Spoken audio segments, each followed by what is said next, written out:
Here we go. How do you even introduce a car like this? Bloody beautiful. 1983 HJ47 Arkana.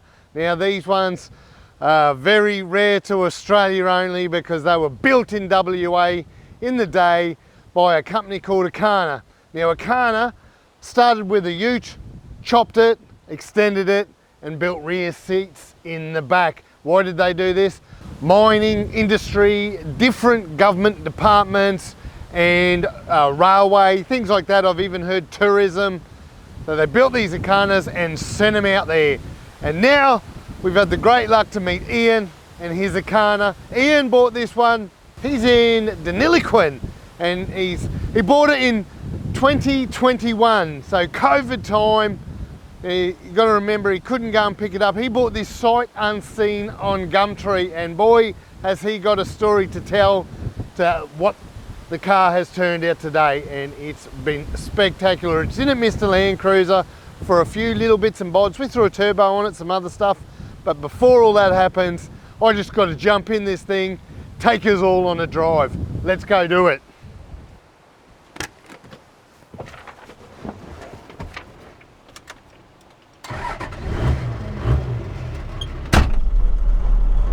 And starting at the top of this thing, the roof. Let's go through this restoration. This was in a bad way. The roof was a double skinned and due to aerial holes and what have you drilled through the roof, it actually just got moisture and water inside that roof, so it actually destroyed the roof, destroyed the sills of the roof, and it was basically, you can't buy an Arkana roof, so it was start again. Ian remade the sills in the roof, and that's come up really lovely, working his way down. Now the biggest problem with rust, we have a look at the doors, they're in a bad way, he's cut out all the rust, but for this one it was the back floor, the rear floor and the back wall were just in atrocious condition, full of bog, full of rust. And when Arkana built these, those that own them know, they weren't built as a car you'd keep or collect. They had a purpose, so they could hold a bit of dirt. It was basic on the floor, so they rusted out pretty easy. So Ian spent a lot of time basically on the back wall and the floors. But if we have a look at the back windows as well, you can see the detail he's had to go in to recreate the shape, and that it supports a new piece of glass and what have you. So not for the faint-hearted. Now this was in 2021, it's 24, so he's done a lot in that amount of time. Leads me to the loom, start again, pull it out. I'm just going through a water hole here, and I'm going to take it back onto the main road. And we'll open it up and feel what it's like to drive on Bribey Island Road. Now, electrical. Electrical was a bit of a mission, out with the old loom. Let's not muck around. Like the rest of the vehicle, it was rotten, so was the loom. He's pulled that out and started again. Oh yeah, 12 HT, boy, she goes. So he's redone the loom, and then he's built it all back up again, and Ian has gone to detail. He's used Raptor. I don't know if you can even notice the Raptor in the video, because it's such a fine coat. Just he hasn't made it really coarse. It's really nice. I tell you what, I'm driving this now and you've done well. This is so comfy. I'm on an XR6 seat, I'm sitting right back. The leg room, the space in this is excellent. And we're recording now, just listen to the outside noise. It's not your typical 40, all new weather strips, so you're not hearing the rattles, no rattles coming through. And the exhaust system on the 12 HT goes straight out the back, so it makes for a very, very quiet drive. You can listen to, play some tunes, use your UHF, and like a lot of 40s, those that know. So it's very, very comfortable. Now Ian's been touring in all this already, we'll go into detail. Interior will start up at the top. He's custom made a console, and he's carpeted that and themed the carpet right through the whole roof. And he's had to make, I'll go back off the console, the bows above my head, he's had to remake those as well. But the console's done. Now that houses parcel shelves, speakers, UHF, and a clock with like, I don't know the brand, it's a Sony actually, but it's the music system, it's an app system, it's an everything system. So he's kept it basic. Then the dash has got 3 added gauges in the centre dash, and that's it. Everything else has been kept original. The ashtray is still in there. Well, those gauges are amp, and you've got a pyro and you've got a temp gauge on in there. Being the 12 HT, you need a few extra gauges.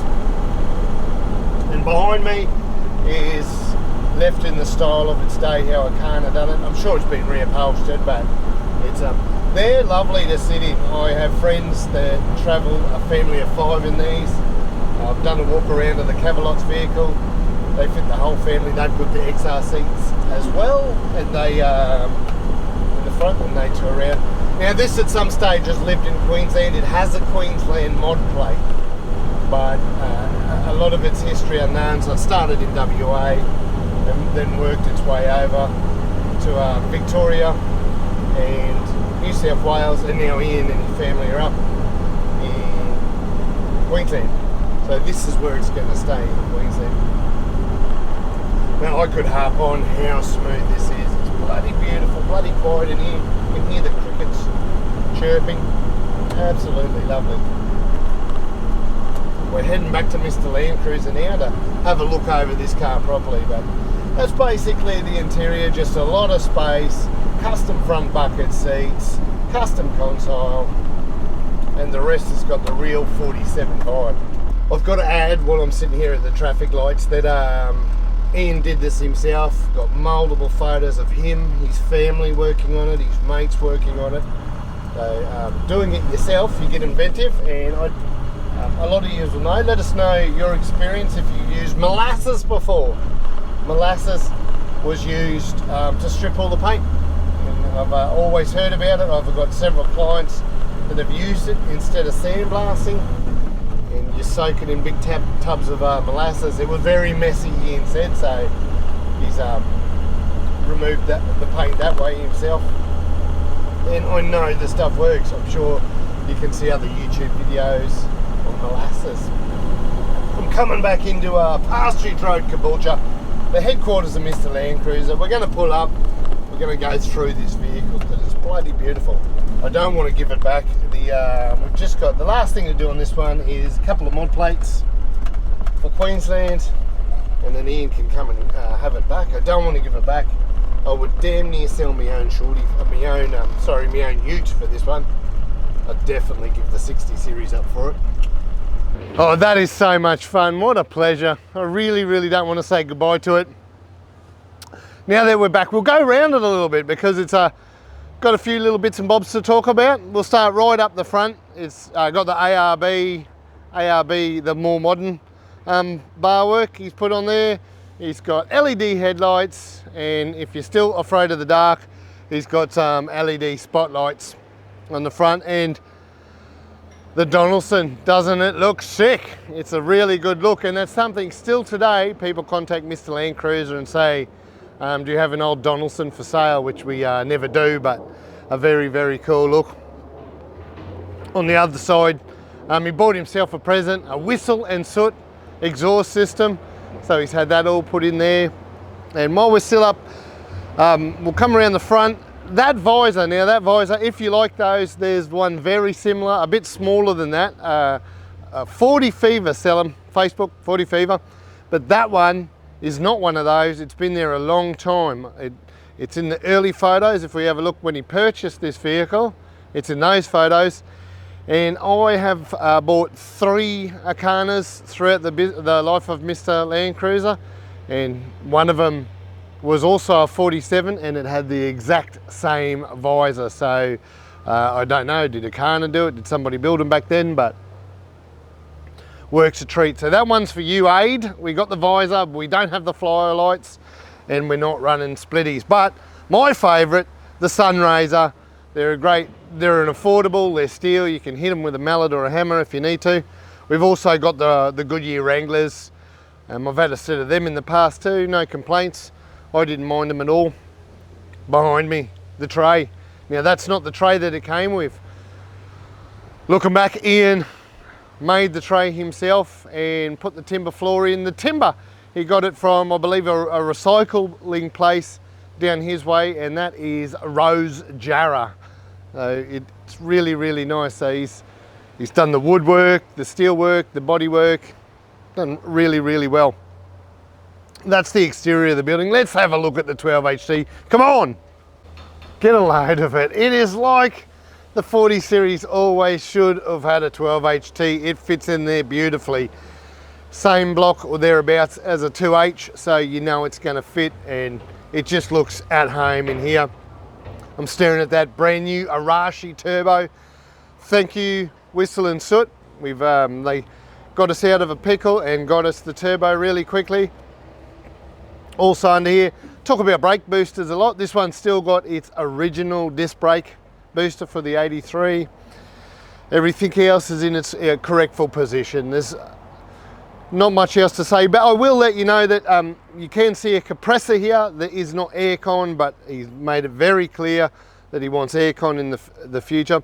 That's something to watch out too. We should have had it done by now, but with the plastic injections a bit slow and we're on their case. Mr. Landcruiser has got full kits coming, and when I say full kit, you want the bracket for your B engine that runs the compressor, your H engine, your 2H. Yep, that's all there. So full kit's coming. Stay tuned. Maybe we'll beat summer. That's our aim anyway. That's the beautiful engine. Absolutely lovely. Now I've already gone inside this one. We've gone right throughout it. I might come around the other side and just talk about the rear of the back seats and the door itself. Now if you have a look at these doors, Arkana, I know I've had a few different models. The hinges used to stick out more and they used to have an external door handle. There is a company called Superior that also did a dual cab, and they made it more, I don't know, they might have chopped the Toyota door because it pretty much was a Toyota door. But these are very industrial, I think very cool. They've evolved over the years. And if we have a look on the inside here, there's quite a few inches. Where it pokes out now, they've allowed all the room for the mechs. There is no window winder in this one. A lot of them come with the sliding glass. This has been replaced. While I'm talking about glass, I'll stay on the subject. Look at the back window on this. I think I'm going to ask Ian where he got this sliding rear window to fit a 40 series, because if we can get our hands on them and let you guys know, might be easy access to pat the dog, get a tin out of the fridge, you never know. But just, it's an absolute gem that, having a sliding window back there on a ute. And also the rear seats, original frames. These are very industrial. It looks like there's not much leg room. Now, I'm 183 centimeters, so when I sit in there, it's absolutely perfect because of the height of the thing. So over the moon, I would love to own one of these. I'd be happy sitting in the back, let the missus drive while I just relax. That's it. Well, not quite. So Ian's already using this. He's already getting out camping and having a mild wheel. He sent me a video. We're looking at out at Kilcarney, the Condamine River, just a nice mild water crossing there. So already this thing, it's not just a show and tell, he's actually enjoying a lifestyle. But talking about show and tell, this one in 2023, he's owned it since 21. In 2023, Ian won the big prize at the Denny Ute Muster, the big cardboard check, the trophy, got his name on the trophy. So well done. I don't know if a 40 series has ever won that one before. Let us know if it has, but he's cleaned up the Denny Ute Muster 2003, the inaugural, the big prize. Well done, Ian. And I've also got to say, if you've made it this far in the video, we're very grateful. If you like it, can you press the like button, maybe leave a comment, ask a question, hit the subscribe button. It really, really helps us be able to create this stuff, and we're appreciative of all the views. So this one, thanks for watching. HJ47 1983 Arkana, WA built.